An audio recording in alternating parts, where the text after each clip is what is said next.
नमस्कार. आज आपण टॅमॅटो सूपची रेसिपी बघणार आहोत. त्यासाठी मी इथे 6 टॅमॅटो रफली चॉप करून घेतलेला आहे. कोथिंबीरची दांडी, लसूण, अद्रक हे साहित्य घेतलेलं आहे. त्यानंतर एक आपण कढई ठेवूया. त्यामध्ये थोडंसं बटर घालून घेतलेलं आहे. त्यामध्ये आपण 5 ते 6 लसणच्या पाकळ्या, 2-3 लवंग, 2-3 काळी मिरी, 1 हिरवी वेलची आणि 1च मिरची घातलेली आहे.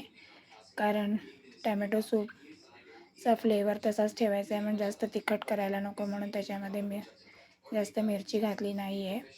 हे टॅमॅटो रफली चॉप केलेले आहेत, कारण हे आपल्याला एकदम नरम होईपर्यंत शिजवून घ्यायचे आहेत.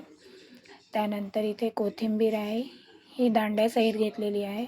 शक्यतो आपण दांडे टाकून देतो, भाजीमध्ये वापरत नाही. पण सूप वगैरे असं काय बनवत असले की त्याच्यात टाकले तर त्याचा यूज चांगला होतो आणि टेस्ट पण चांगली लागते. त्यानंतर आपण 5 ते 7 मिनटं वाफेवर आपल्याला हे टॅमॅटो शिजवून घ्यायचे आहे. आणि त्यामध्ये मी थोडंसं 2 ते 3 चमचे पाणी घातलेलं आणि थोडं अजून शिजवून घेतलेलं. त्यानंतर बॅटर थंड झाल्यावर आपण ते मिक्सरला बारीक करून घेऊया आणि पुन्हा त्याच कढईमध्ये ते मिश्रण घालूया आणि हे आपण गाळणीने गाळून घ्यायचं आहे.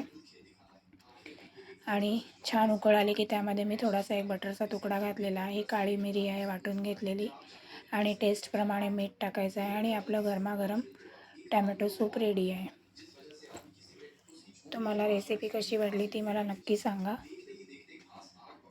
झटपट अतिशय लवकर होणारी अशी ही रेसिपी आहे. थँक्यू.